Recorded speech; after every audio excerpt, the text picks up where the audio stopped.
This podcast is a Uniting Heart and Soul production and was recorded on land that was stolen nearly 250 years ago. Filthy Hope was conceived and dreamt on Gadigal and Birrabirragal country. We acknowledge these peoples as the traditional owners of these lands, and we extend our respect to all Aboriginal and Torres Strait Islander peoples. We here at Filthy Hope pay homage to the ancient and ongoing traditions of storytelling when we share stories on this podcast.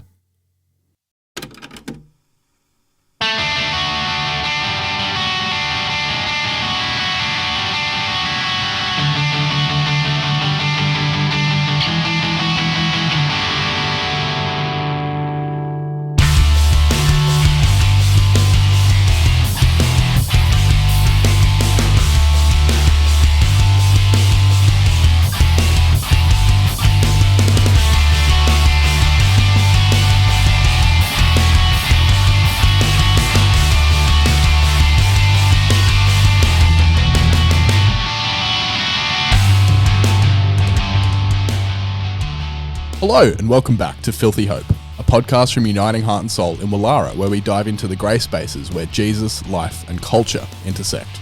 I'm your host, Jonty Cornford, Creative Director at Uniting Heart and Soul, and with me of course is the Reverend Vanessa Williams-Hankey.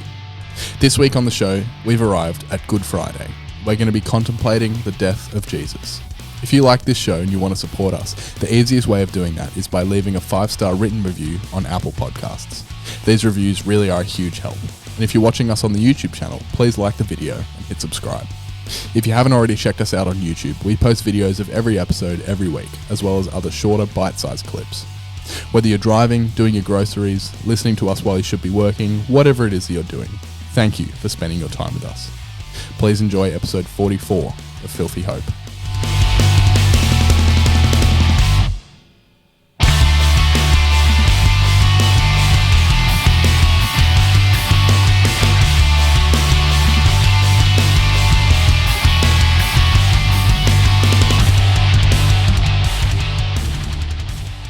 G'day Ness, how are you? Yeah, I automatically want to say Happy Good Friday, but it doesn't feel like that's the right thing to say. Yeah. You know, and the whole good in the Friday of the crucifixion day is just so weird. Even as a theologian, I still can't get with the good. I know it's a good thing in terms of this is how love wins the battle in the end, etc., but it doesn't feel good as I sit here today. How do you feel about that? I think, it's uncomfortable, but I think that's part of the point is that this victory that we see in a few days' time comes at a cost. Yeah. I think it's in my experience that how uncomfortable we feel around this stuff often manifests in this we'll jump straight to the celebration of Sunday with the resurrection, which is obviously really important. Yep. But you don't get a resurrection without a death. And so not only on Good Friday, but also Easter Saturday, I find more recently I've been reflecting on the Saturday each year, as a follower of Jesus. Yeah. You're probably waking up on the Saturday going, well, he did say a whole bunch of stuff about resurrection. What did he say again? Can you imagine it? But he's still dead. Yeah.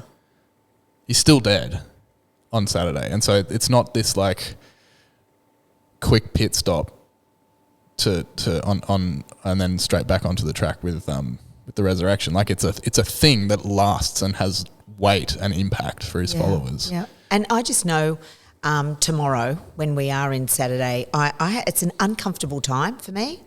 It's sort of not, even as a minister, I find I do the Maundy Thursday and then I do the Friday service, and then I sit with the gap on the Saturday. Yeah. And it's not like I get excited for the Sunday, even though I've got all the knowledge and I know that it's going to be a great day and we're going to be super pumped about it. But it's like the actual time I relive almost the time in that space. I can't get excited. Until it actually arrives, until I know that the chicks have gone to the grave. But we'll do that. We'll do that on Sunday. That in a few days. Yeah. Imagine being like Mary, Mother Mary, and Mary Magdalene at the cross, right? And what that must have been like for them, watching this person that they love die. Watching him carry the cross through the streets of Jerusalem. Willingly. Yeah, like picked it up. Like, dude, fight back. What are you doing? Yeah, I know. All these people bullying him and harassing him and the crown of thorns and mocking him and spitting on him and, oh, my God. I think of all the things that I've said to my children going through high school about bullying. Do you know what I mean? He never even told anybody to fuck off.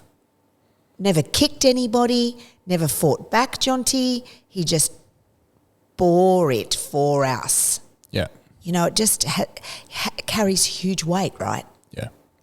I couldn't have done that, man. Oh, and I think when we ignore the feeling and the experience of Good Friday and go straight to Easter Sunday and how we feel about Easter, we're kind of like we're not taking on the weight of what Jesus' sacrifice really actually means for us. Yeah. We're kind of dismissing it a little bit. So it's challenging and a little bit uncomfortable to sit with a brutal public humiliation and death as one of the centerpieces of our faith and in the church calendar. Like, it's really, when you think about it, just from an outside perspective, it's brutal. Yeah, and I remember, so this is a gross. weird reference, but last year a movie came out called The Northman, which is a Viking movie, and there's a scene where it's either a character or some like cattle gets slaughtered and cut up and then nailed onto the side of a wooden door as like a warning, and one of the characters says, this is like one of those crazy Christian people over in wherever who follow the cannibals who follow the dead person nailed to a piece of wood. Oh. Like, it's a really brutal, gross, confronting image. Yeah. Crucifixion.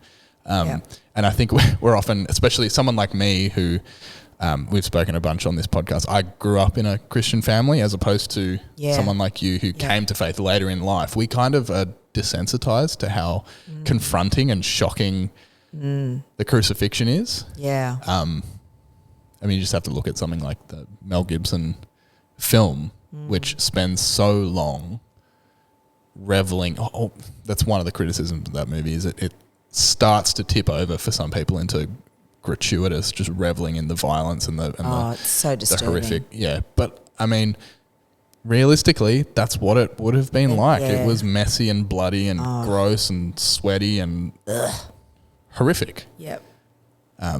So how do we talk about it? That's part of I the don't know. challenge. Just I struggle with Easter anyway because of my own lived experience of child abuse at Easter time. So every year I'm always struggling with my own internal shit, Jonty, that feels horrific, and I just try to just park that aside and just focus on what I need to focus on for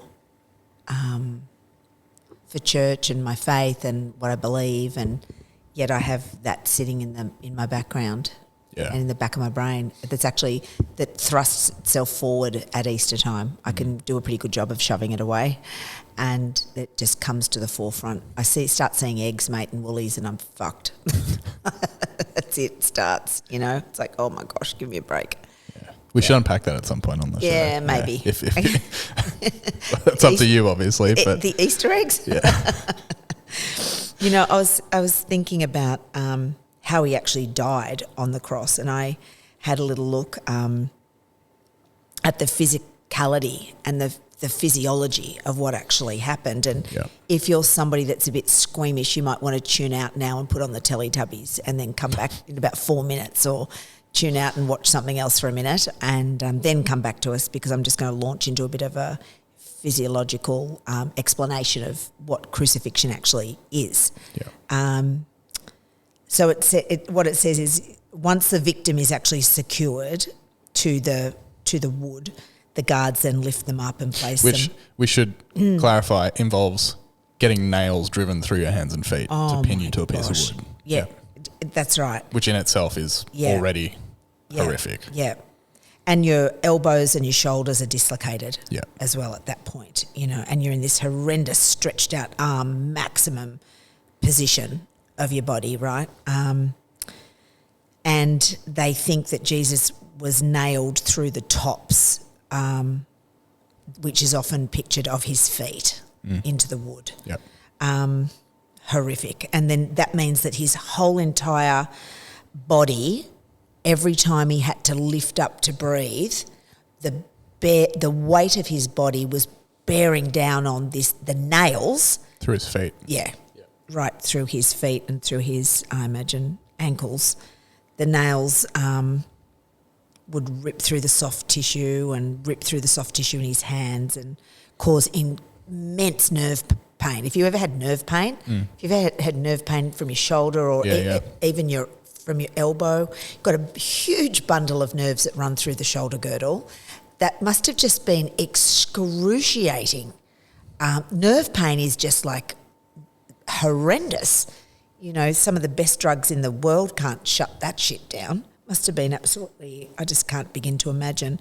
And so normally when you take a breath, the diaphragm in your chest, it pushes down and then which allows your chest cavity to enlarge as the air moves into your lungs. So when you take a breath, you go like that, diaphragm goes down and your chest goes like that. And to exhale, the diaphragm rises up, which then compresses the air in the lungs and forces the air out. So as he is hanging on the cross, the sheer weight of his body pulls down on the diaphragm and the air moves into his lungs and remains there, stays in the lungs. Jesus must have to push down on his feet, which, you know, shearing pain, just to actually get the air out. And they actually talk about, I think I read somewhere that he actually speaks 7 times on the cross. So he's had to actually speak, he's got to have air to run over his vocal cords. So he's got to exhale. So he's got to do that lifting up position and opening up the chest cavity to actually speak, to let the air cruise out over the vocal cords to actually be heard. And he says several things, you know, one of which was the famous words. Forgive them, they don't know what they do. That one? Yeah, absolutely. That was like right at the end. It talks about what happens in terms of the body. It's really, his death is really like a very slow, painful suffocation, Jonty. Yeah. Carbon dioxide builds up in the blood. The body responds instinctively, triggering the desire to breathe, whether or not you want to breathe or not, at the same time. And then the heart beats faster to circulate what available oxygen is actually there. Causes damage to the tissues and the capillaries, which leak watery fluid into the blood and then into the tissues of the body. And it builds up a bunch of fluid around the heart, which is called a pleural effusion. And that's, people have surgeries just to, you know, I think with a pleural infusion, I think for my medical friends out there, I think they puncture you in the side of your, into your lung and drain the fluid. I think that's how they actually decrease the fluid, even today, from the lungs. And we see when, after he has passed, they pierce the side. They do pierce the side. Blood in the water, which we might get into later. This physiological explanation says there's a collapsing of the lungs, heart failure, dehydration, and that inability to get sufficient oxygen to the tissues, and then you end up suffocating. The victim suffocates. You would have a cardiac arrest. The heart can even burst, known as a cardiac rupture. And it's also worth noting that this isn't... He died of a heart attack, they reckon. Isn't that interesting? Okay, interesting. Yeah. And like, this isn't a unique thing that happened to Jesus. This happened every day of the week. This was the gig. This was how part of how the Roman Empire enforced their power over the population. Yeah. And so this was just the reality of life living in the Roman Empire at the time. Was people got nailed up and shown as spectacle in the street every day of the week. Prominent position, this Golgotha, the skull where this happened. It would have been, I believe, when you look at the topography of the landscape of Jerusalem and the area, that you would have actually seen these crucifixions happening on your entrance into the city walls. Yep. So it would have sent out a massive signal to, if unless you follow what we say, here's an example of what can happen to you. It reminds me of there's that scene in Game of Thrones when Daenerys enters one of the it's over in the east somewhere, and they have all the slaves nailed up as warnings. Oh, yes. Same thing. It's that and a lot of the stuff in not to go into Song of Ice and Fire super deep, but like a lot of the stuff that you see in that show as a result of what's in the source novel is taken from real history and inspired by real history. So crucifixion but like public crucifixion as a show of power and as a show of like a warning of, this is the power that we have over you if you do the wrong thing, or if you step out of line, or if you don't submit to the machine of the empire. Yep. This is what happens. I can't remember which criminal it was. I think it might have been, was it Jeffrey Dahmer or the Texas guy who killed all the kids in the... Oh, I can't remember which one it was, Jonty, but I do remember...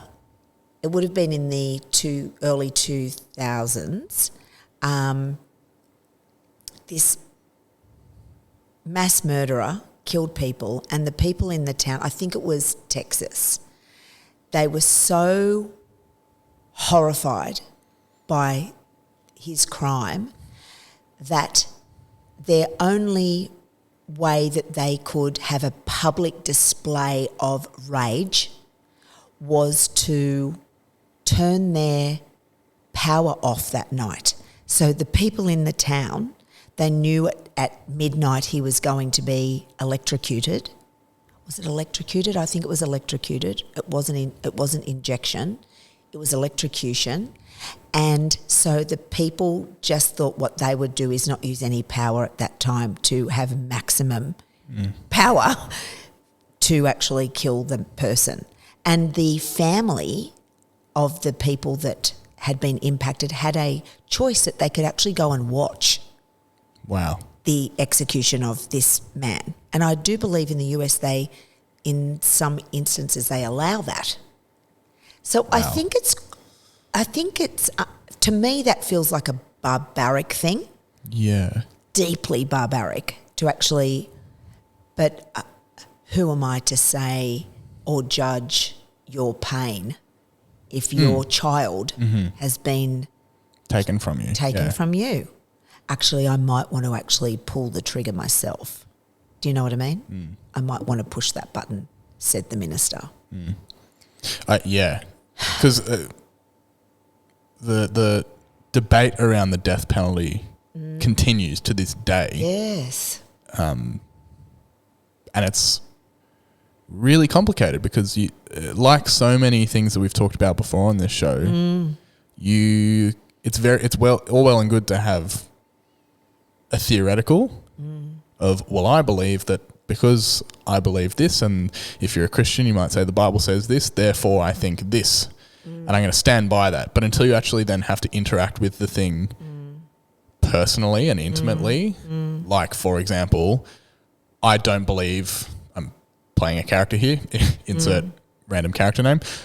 I believe the death penalty is wrong and no one should ever, like the power to take away a human life should never be afforded to another person, even if that person has already taken a life because, you know, violence just begets more violence. All this theory behind what you come up with as your moral stance, all of a sudden someone kills your child. Yeah. Then you actually have to interact with that as a reality and not just a theoretical. And it becomes so much more intense, and you actually have to think of it in a practical way. So I struggle with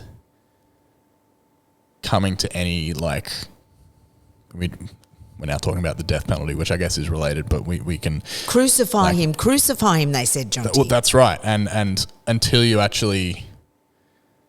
Yeah, I just think it's really, really easy to cast aspersions and to cast judgments on people for how they believe about these sorts of things.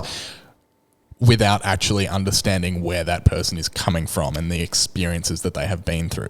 Absolutely. I'll go back to that. I'm sure I've shared this on the podcast before. I remember, being in numerous meetings with the DPP about my own child abuse situation and saying some pretty horrific, raw feelings about how I felt about these assholes.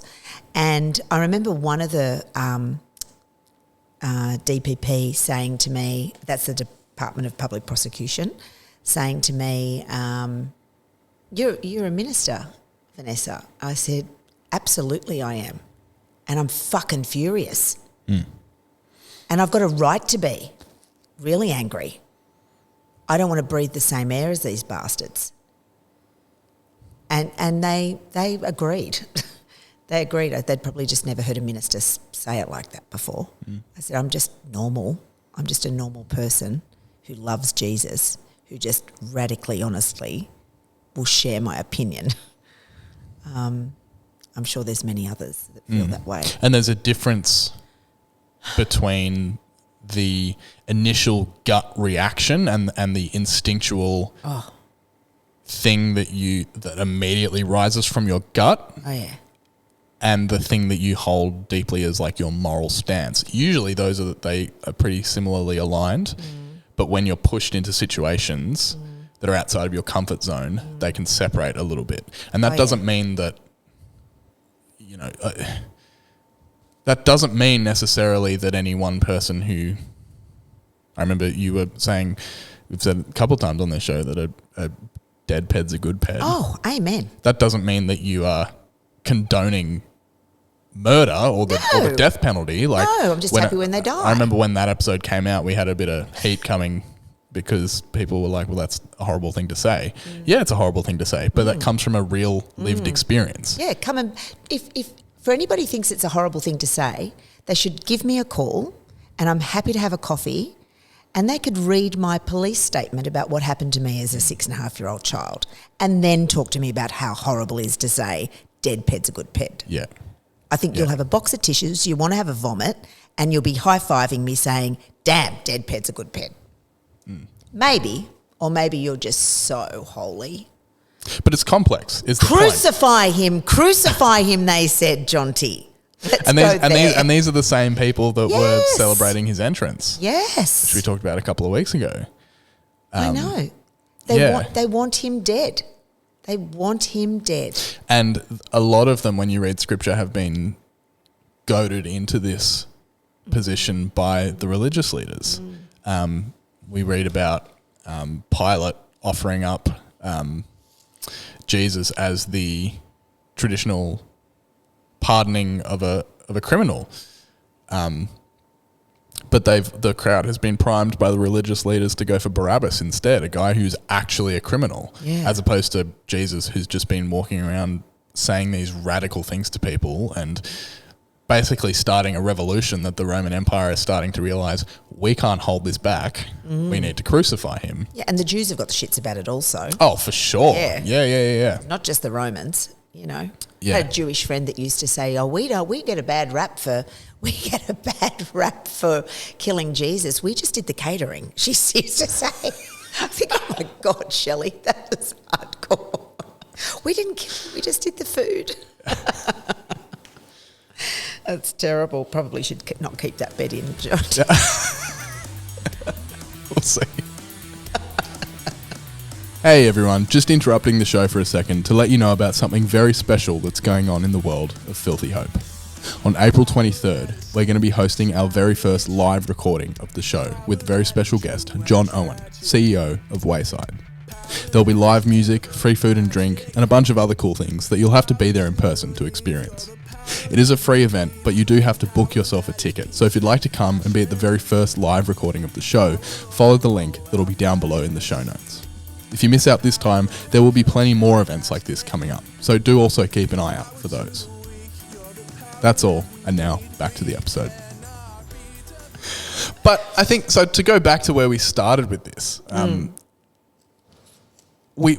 is it worth going through, and we're jumping around a little bit in terms of order, but I know you've got some of the story as written as kind of not a reinterpretation, but a changing of language to be more of a story, right? Yeah, it's a great story. Maybe you could explain a little bit about what that is. Yeah, sure. This is the story from. It's actually based on the NIV, and it's a terrific. We'll put it into the show notes. Yeah. It's really great. I use it often in my preaching and in storytelling and using good dramatic narrative. So it's a really nice read.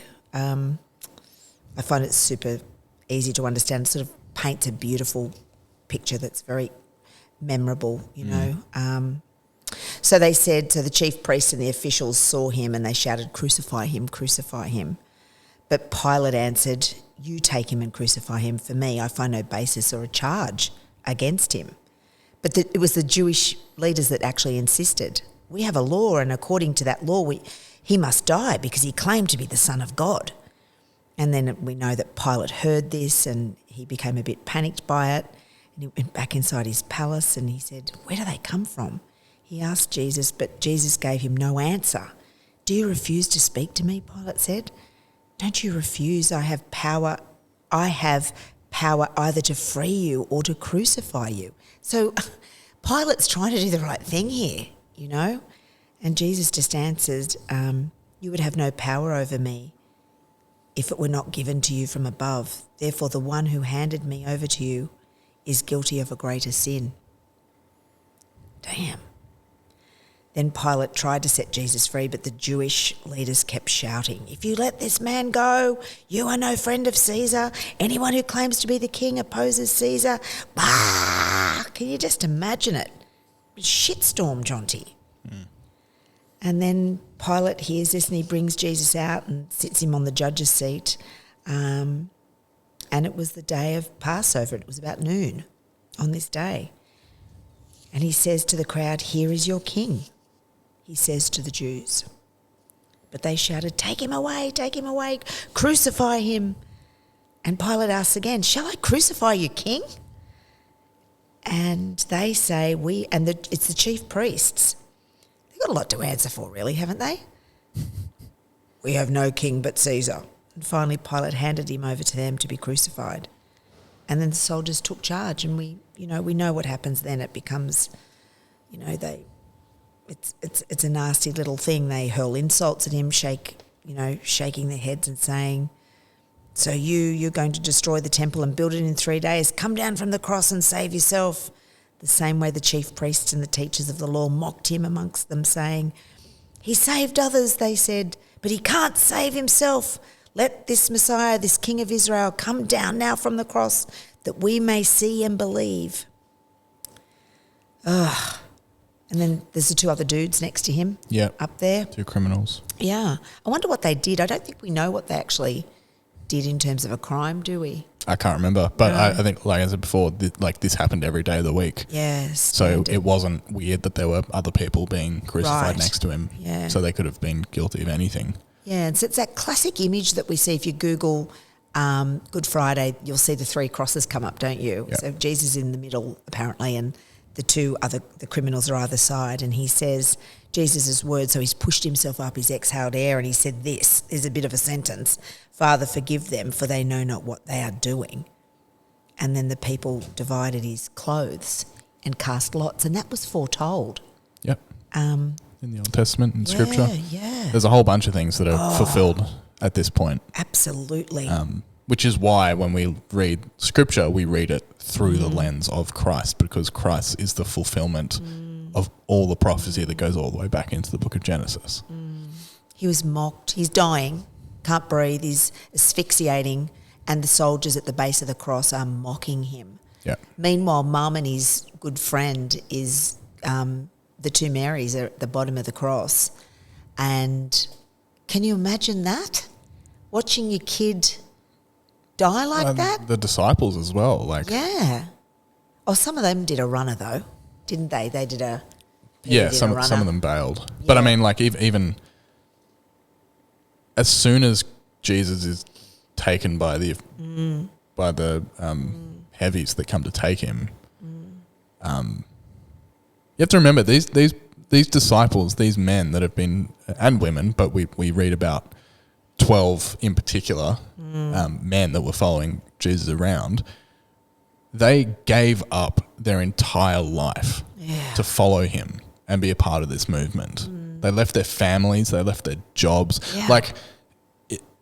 They completely reinvented their identities around this person because they believed that he was going to lead the revolution, and they believed in what he was talking about. All of a sudden, even though he's been warning them all along constantly, this is going to happen because it has to happen, because I have to go through with this so that God's plan for humanity can be revealed and carried out. Even though he's been warning them, all of a sudden, this person that their entire life has been based around for the last however long is being humiliated, dragged through the street. The entire city is hurling insults at him, and he's getting beaten, whipped, and then crucified in front of the whole city. That'll mess you up. That'll crush any hope that you have for Jesus to be the person that he was saying that he was going to be. Even though, in retrospect, we can look at it and totally understand that this is part of the plan. Yeah. In that moment, how on earth must they have been feeling? They didn't know the plan. They had no idea. They were warned. He gave them cryptic messages. Oh, he says, I'm going to die and then but don't worry, I'll be raised from the dead. He says it a bunch of times. I'm the light of the world. But they just don't, it doesn't compute. They don't No. recognize, even though they think they do. Yeah. It doesn't compute. And then when it happens, they all bail. Yeah. They're all running scared. They're all, Yeah. I love the criminal. One of the criminals must get a sense of who he really is. Mm-hmm. And he says, Jesus, remember me when you come into your kingdom. And he says, truly, I tell you today, you'll be with me in paradise. Yeah. Oh, imagine what the other dude thought. It's a big old stamp on the passport. See you there. Yeah, catch you shortly, brother. I'm going down. Yeah. That's right. It's like timber. Yeah. That's exactly right. And it says, near the cross of Jesus stood his mum, the mother's sister, Mary, the wife of Clopas, and Mary Magdalene. When Jesus saw his mother there and the disciple whom he loved standing nearby, he said to her, woman, here is your son, and to the disciple, here is your mother. From that time on, the disciple took her into his house.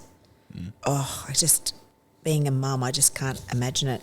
We were talking about this before off mic, and we've been speaking a little bit over the last few weeks about Satan as a presence. Yeah. What do you think Satan makes of this at this point? Wahaha. Yeah. Oh. I think he's happy. It's like if he's the world's biggest narcissist, he is just living in what I believe he or she or whatever that entity, Wahaha, is, in victory. I think so. But you had another thought. I don't know. And part of this is because I also don't know how I feel about the idea of Satan as a personified thing. And this comes from, I was given a Bible when I think it was like 12 or 13 maybe, from Koorong, the Christian bookstore in West Ryde. Shout out. It was a manga Bible, so a graphic novel, and there was one panel in it that I remember really creeping me out when I first saw it and noticed this detail, but then it has actually kind of had a bit of an effect on how I think about this moving forward as an adult. Is there's a panel with the crowd of people yelling at Jesus and hurling insults and taking part in the humiliation and the beating and the stripping of him. Oh. And there's just throughout the Bible, so in the Old Testament, but then also when Jesus is in the desert, which we talked about a few weeks ago as well, it depicts Satan as a person, and that person has smooth, kind of featureless face.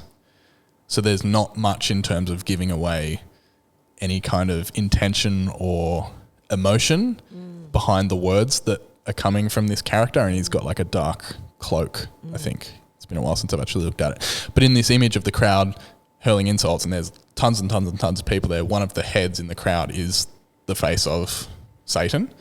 And you can't tell. Every time I look at it, it's like that thing of, I don't remember what the name of the test is, but that old editing exercise where you have the piece of film with a face smiling, and when you cut to different things, it changes how you read the smile. And so every time I look at this image, or every time I used to read it, because I used to love, I was like, I can read the Bible without having to go through all the tricky language and stuff. I just read the manga Bible. As a young teenager, every time I'd look at that image, I would have a different sense of what the emotion or experience behind that blank face was. So on the one hand, like you say, this could be an experience of victory for this person, this entity, or is Satan on one level aware of what is happening, aware of what the grand plan is, aware of where this is headed, and is it more of a he's watching going, this is not good. I'm watching something that I can't stop now, and I know where this is leading and how this is going to transpire over the next few days. I don't know. Because we know that Satan, well, we don't know this, but it's we read about Satan being an exiled angel. So we kind of can assume that if Satan is a real person or a real being or a real entity, that he does have some... It's not that he doesn't know who God is. He's intimately aware of who God is, because that's why, if we buy into this narrative of who Satan is, that's why he is constantly working against the mission of God. Yeah. So I don't know. It's tricky. I love it though. It's such a good conversation. It's one of those bucket list questions I've got for God when I get there. Definitely. Like, how did that work out? Yeah. You know? Yeah, and it's and that's the other thing actually. When we, in a few weeks, this will probably happen after Easter, we might have a look at the Last Temptation of Christ. Yeah, that's going to be good. Which spoiler alert for a movie that's almost 40 years old now, but like, when the quote unquote temptation, the last temptation that Jesus experiences in that film is what he thinks is an angel saying, "Good job, you've done enough. You can get down off the cross now. Job well done." And we see Jesus get off the cross and grow old and have a family, and he's on his deathbed old and happy. When he realizes that that angel was not an angel, that was the devil, who has appeared at different points in this movie up to this point. And that reading would imply that the devil knows what's going on. He knows where this is headed, and so as a last-ditch attempt, he's tempting Jesus in the same way that he tempts Jesus in the desert to get down off the cross and not carry out the sacrifice. We'll get into that stuff in a few weeks' time. Theological. It's really, really moment, interesting. Isn't it? Yeah, it's really interesting. Hilarious. Yeah. Not. So what about he takes his last breath and he dies, and then there's all this stuff that happens in the world. Yes. Well, and the last thing he says is, "I commit my life into your hands. It is finished." It is done. Which that's right. Always strikes me as such a powerful thing to say. But yeah, and then we get this stuff starts happening. Yeah. The curtain. That curtain in the temple that's protecting the Holy of Holies would have been, if we think of the temple in Jerusalem, very tall bit of fabric, and we're not talking Spotlight, are we, Jonty? We're not talking $9.99 a metre, mate. We are talking thick shit. Yeah, and beautiful. We kind of know through, not just in the Bible, but through history and knowledge of Jewish tradition, that in this temple the curtain was like inches thick. Yeah. It's not just like, it's a dense thing, like super heavy as well, and the reason it's there is because in Jewish tradition, the temple has different tiers of access. Yep. The closer you get into the center of the temple where the presence of God is, according to that tradition, the less, like the more, what's the word I'm looking for? Like you have to be more holy. Like so the priests and the... That's right. And they were only allowed into that Holy of Holies on special occasions. That's right, yeah. And so for it to tear from top to bottom, can you imagine the noise? Have you ever torn a bit of like satin? It makes a big noise. Yeah. You know, like a metre of satin. If you go to Spotlight, they do a little snip and they do a big tear and it's got this phenomenal sound. I just can't imagine the sound that would have permeated in the temple that day. Yeah. And then though at the same time... apparently the earth shook, rocks split and tombs opened up. And then there's bodies that apparently people that had died were risen to life, and they came out of the tomb after Jesus' resurrection and they appeared. We'll get to that when we do the Sunday thing, but that's a lot of stuff. There's zombies. Zombies, exactly. There's a Lazarus moment, isn't it? There's the sky goes dark, there's an earthquake, and the temple curtain splits. And it goes dark. And not, like for hours. Yeah. Yeah.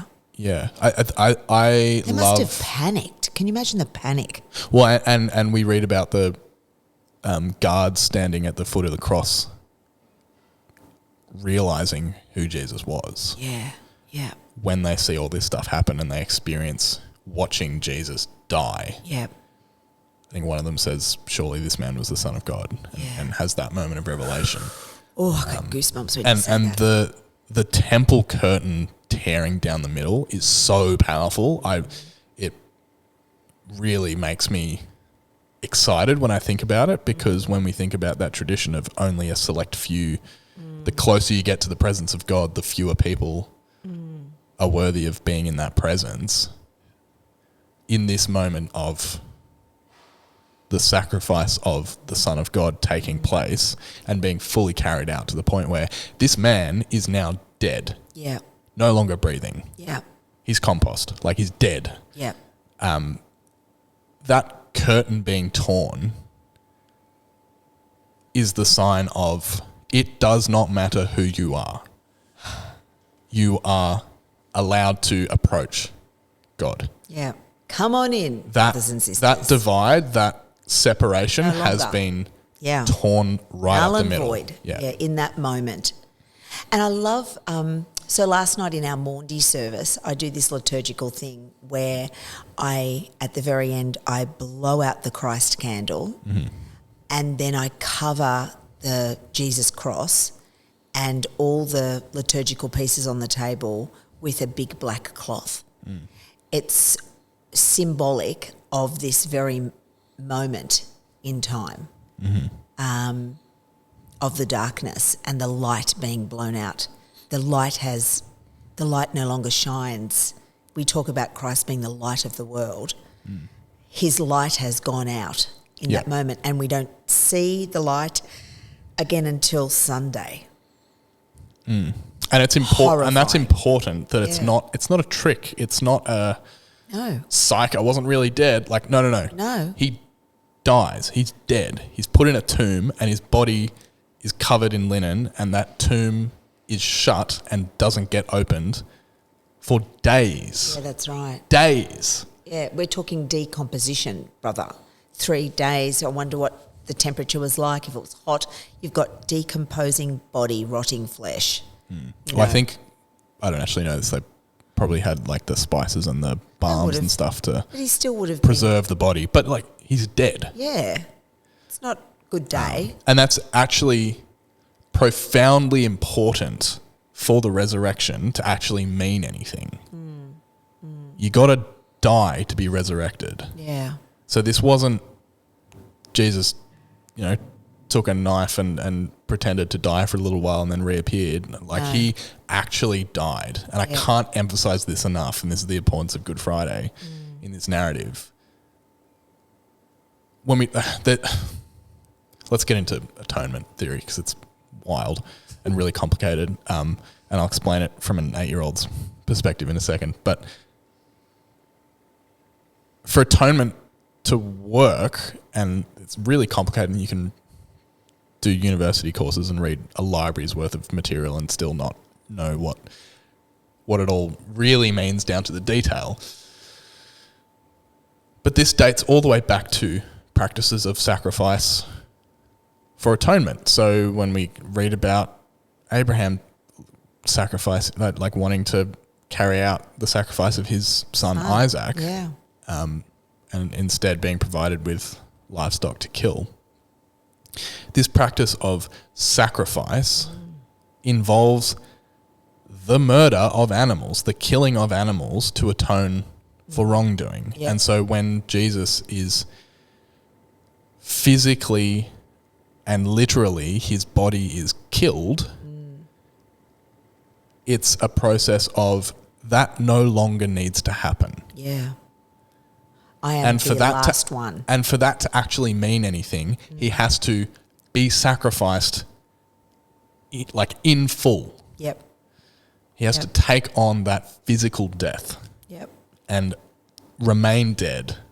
He doesn't die and then blink and then bam, I'm back. Like, no, he dies. Yep. And he's dead. It's full on. And when I was, I think about 8 or 9, I remember I was in Sunday school, and you can imagine trying to talk about this stuff with 8-year-olds. Like, how do you even, like, I don't have kids, but I do want kids at some point. And like the thought of explaining what we are taking part in when we take our kids to church on Good Friday, I'm kind of like, how do you even start to explain the gravity and the brutality of what's happening, and what the point is? Like, why we quote unquote celebrate this? Yes. Why is it a good thing? Why is it a good thing? And it was explained to me in Sunday school that, like, when you sin, and everyone sins, we're all sinners, you can think of your sin as a hat that you wear that you can't take off. And when Jesus dies, when he's crucified, he takes your hat and puts it on his head and takes it with him. This is how it was explained to me. It takes it with him down to hell, where he takes the hat off and leaves the hat down there in hell. You don't have to worry about it anymore. It's been dealt with. And then it's the literalism and the logic of an 8-year-old then, well, because he's down there in hell, but he's not wearing the hat anymore, there's like a hat code. You can't be there down in hell unless you've got the hat. But because he's taken the hat off and left it there, the devil had no choice but to send him back. Yeah, wow. Which that still kind of sticks with me as like the base level experience. But, and we've talked about this before on this show, like that experience as an adult that I've had, I don't know that you've had, of giving that stuff that you carry over to Jesus and sometimes feeling literally a weight lift off your shoulders. Oh, lighter. Yeah. Like physically lighter, like I could have lost 10 kilos. Yeah, lighter. yeah. Like my clothes don't fit me anymore, lighter, that kind of lightness. You described it as a hat, I love that. I have described it as a backpack. Backpack, yeah.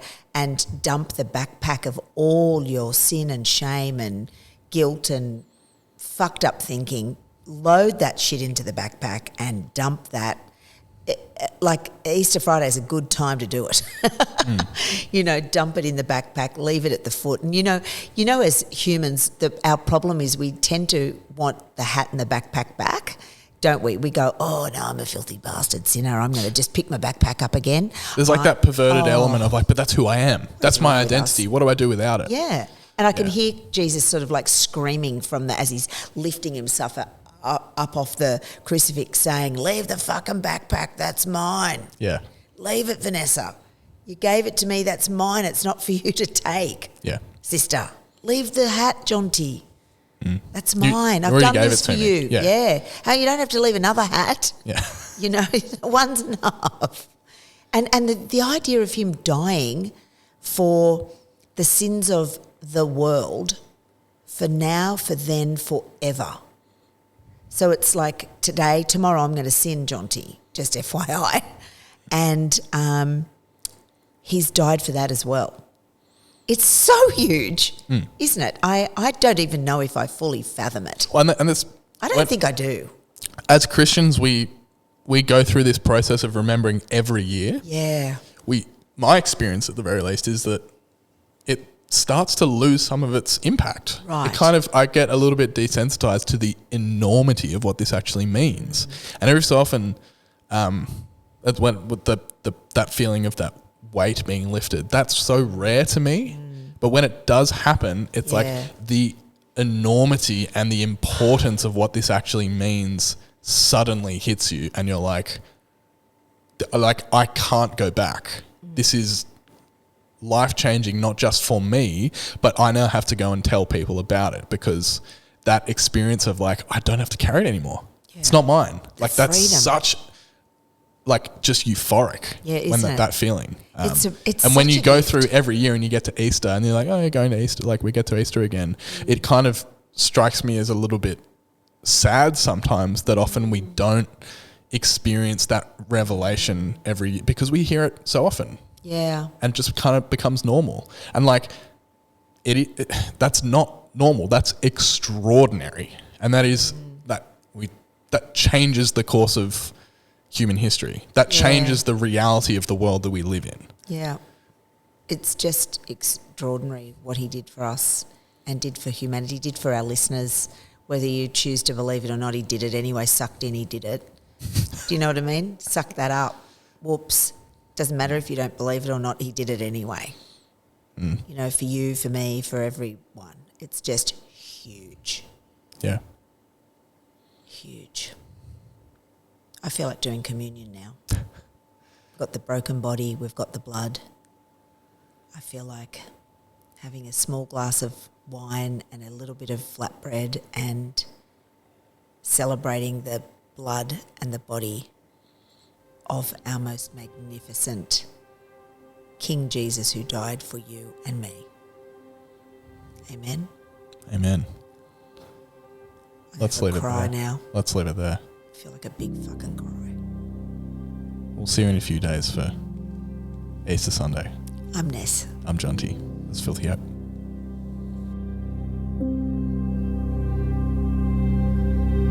When I think of God's great love,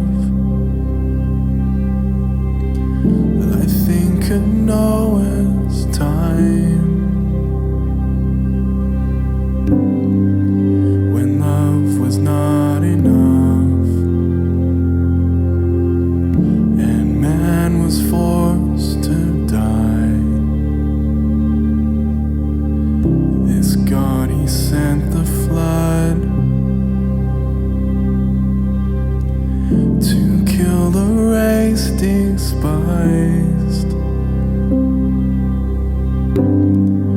The children swept away.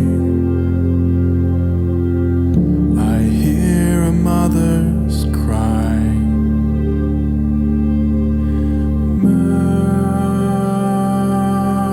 Mercy, Lord, have mercy. Lord, have mercy on me. Every soul is searching for you. Won't you save us? Grant us peace. Oh, distant God above. Thanks for listening. If this conversation resonated with you or rattled some of your cages, we'd love to hear from you. Please feel free to get in touch on socials, or you can send us an email at filthyhopepod@gmail.com. If you want to support us, then that really would mean the world to us. And for those of you who are already along for the ride with us, we salute you. We'll see you again in a couple of days for a special bonus episode for Easter Sunday. However you're deciding to spend your Good Friday, or even if you're catching this episode later, thank you once again for spending your time with us. We'll see you next time.